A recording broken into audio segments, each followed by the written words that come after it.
I've had the Asics Superblast 2 for just over 2.5 months now, and I've thrown so much at them. Speed sessions, easy runs, races, and I've clocked up over 350 testing miles in this shoe, so I'm sure you really want to know how they are holding up. I gave this shoe a pretty glowing review when it first came out, but a lot can change. Did I maybe get it a bit wrong? Because I've tested a lot of other shoes since, so maybe I've found something better, because today we're not only going to talk about the Superblast, but also 4 alternatives if you are struggling to buy this shoe at the moment. So let me know, have you managed to get hold of a pair of the coveted Superblast 2, and what do you think of it? Let me know down in the comments. For now, I'm going to get stuck into the review, and starting out as always with the facts and figures. So the purpose of the Superblast 2, this is a long distance mileage monster of a shoe, a non-plated racing shoe potential, perfect for 10Ks, half marathons and even longer, but definitely the kind of shoe you're going to want to keep on the road.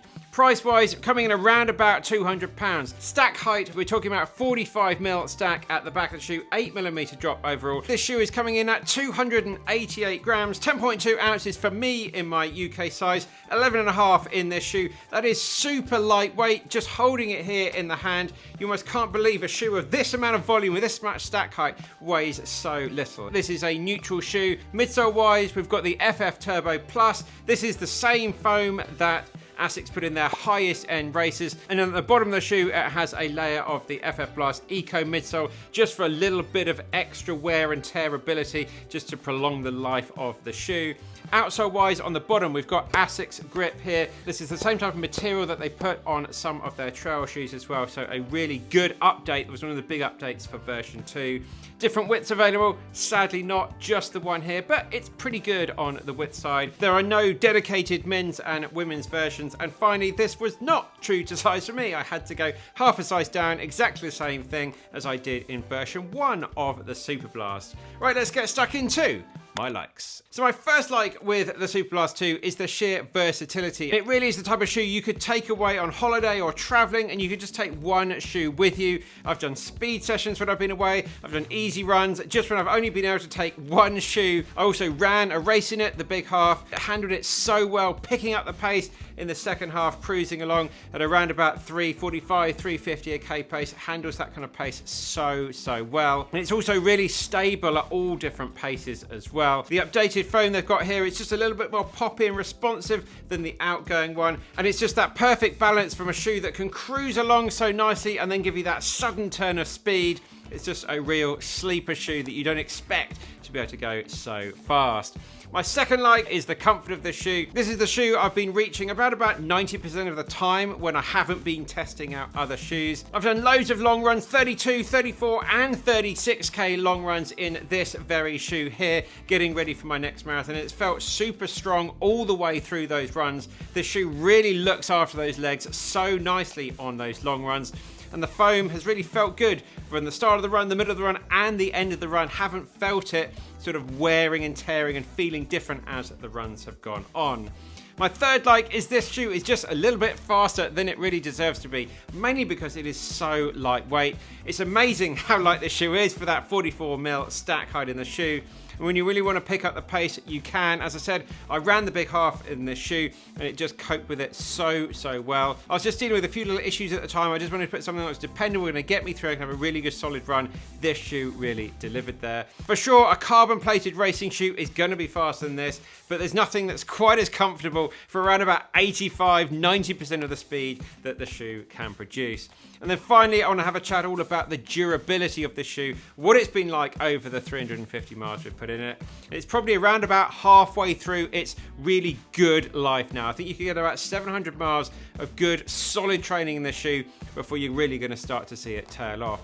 The wear on the new outsole is really impressive. I land slightly on the outsole of my foot and roll in, which is fairly standard. Yes, of course, it's wearing down a little bit there, but it's holding up a lot better than I expect, again, for something that is super lightweight. And here in the footage you can see I've got a brand new shoe on my left foot and my used and abused shoe on my right foot. And I can tell the difference between the two, but it is very minimal. Over the course of these 350 miles, this foam really has not degraded an awful lot at all. And yeah, as I say, it's got plenty of life left in it. as you would hope it would do for a £200 shoe. But of course, it's not all smiles with a Superblast shoe. As you guys know here on the channel, I'll give you my likes and all of my dislikes as well, because we buy all these shoes 100% with my own money, to give you those completely honest, impartial reviews. So the first dislike, it's just still really hard to get hold of. They have just dropped a new colorway that sold out pretty much in the first day it came out. I did manage to get hold of a pair, so thank you to a lot of you guys that sent me messages saying, go and buy a pair now, and yeah, it went very, very quickly. My second dislike, it is just a little bit on the firm side. For me, I quite like that, but it's not really great at that sort of recovery or lower end of your easy paces here. If you're going out for that second run of the day, or you just want to go out and let the legs recover, you might want to get something a little bit softer for your recovery runs. And some people also might want something a little bit softer for those super long runs. If you're going out for 3 or 4 hours, maybe training for ultras and things like that, you might just want something a little bit softer, a little bit more forgiving. For me, I quite like the firm side, so it's not really negative for me, but it's something I want to let you guys know. And then finally, the price. Yes, this is a super expensive shoe, but with the supply and demand, they could probably charge £300 for the shoe and it would still sell out. It is just that good. It's just one of those unfortunate things, high price point and scarcity as well. If you can't get hold of the shoe, you are struggling, but you'd like a really good shoe for your long runs, well, now we're gonna have a chat about all of the best alternatives. So because the Superblast shoe is so hard to get hold of, people are always sending me messages saying, well, what else can I buy because I can't find it? But I've just got to be honest with you guys, there is nothing quite like the Superblast. This really is a unicorn shoe. It's very, very unique. No one makes anything quite like it, which is probably why it's been so successful. So I've put together a list of 4 shoes. None of these are that similar to this, I've got to be honest, but they're all really good long run shoes, which is where this Superblast 2 really excels. So starting out, we want to have a chat about the Mizuno Neo Vista shoe here. Now the Neo Vista is a little bit softer and a little less reactive than the Superblast, and it has a very different upper to the shoe. This booty upper, giving you a nice snug lockdown. Plus it does use a little bit more of a basic EVA foam, whereas the Superblast has that PEBA based foam, and it also has at the bottom of the shoe this nylon plate to rappel you along. So as you're seeing, I have quite a few differences between this and the Superblast, but the comfort levels are high on the Superblast. The comfort levels are also very high on the Neo Vista as well, and it's significantly cheaper. This shoe coming in around about £150, so a really good saving there. Both very good long run options, but for me, you can just cruise along a little bit better in the Superblast. It's just much nicer through the foot strike. No doubt the Neo Vista is going to be one of the highlight shoes of the year. It's very, very good, and at this price point, it's absolutely fantastic as well. So a really good, solid long run option to consider. Moving on, we're going to have a chat about the Hoka Skyward X. Now, I've only just got this shoe in, started to do some early testing this shoe. Again, we'll put all the facts and figures up on the screen. The Hoka shoe is absolutely crazy. 48mm stack height. I've never run in a shoe quite like that. This is a lot more cushioned, softer, bouncier, just incredibly bouncy, in fact.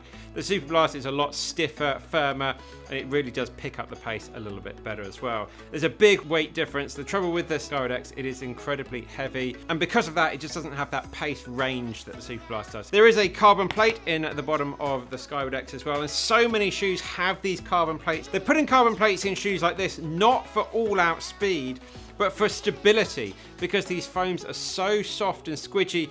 So really, like, this shoe is really quite firm. So if you potentially like the ride of the Superblast and that sort of firmness, you're going to get some good firm stiffness here. But then this direction, the shock absorption, this is where the Skyward X really comes into its own. At your easy pace and recovery pace, the Skyward X is a really great option. I'm going to have my full review coming soon. So if you want to go and do some really nice recovery runs, something to really look after your legs on very, very long runs, I'll say this shoe is going to be better than the Superblast. But the Superblast is just far excels at those faster paces. Something like the Skyward, really just for those easy recovery run paces. It's going to look after your legs very, very well. Right, moving on to a shoe I don't actually have anymore, so I'm going to pretend I'm holding it here, but it's a shoe I had earlier in this year, which is the Superblast's baby brother, the Novablast 4, which, yeah, you can save a significant amount of money going for something like the Novablast 4. It doesn't have the carbon plate in the shoe, doesn't have any plates in the shoe, just a nice, good stack of foam. It's Asics' all-around shoe, just their good daily option. For sure, the Superblast is going to be a lot quicker. It's a lot more responsive, less bouncy, better suited for those longer runs as well.